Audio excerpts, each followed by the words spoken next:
हिंगोरजा में बरसाती पानी की निकासी न होने की वजह से अवाम इंतजामिया की नाअहली के खिलाफ रोडों पर निकल आई। रिपोर्ट कर रहे हैं हिंगोरजा से नुमाइंदा A1 TV रियाज हुसैन।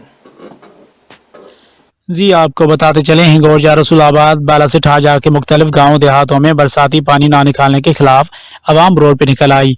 कौमी शाहराह पे धरना दिया और रोड बंद करके इंतजामिया के खिलाफ सख्त नारेबाजी की गई। मुजाहिरीन का कहना था कि हिंगोरजा, रसूलाबाद, बालासिठ हाजा के कई गाँव में बरसात के पानी खड़े रहने के बायस खतरनाक बीमारियां फैल रही हैं। धरने वाली जगह पे अवाम की बड़ी तादाद अब तक मौजूद है। जी।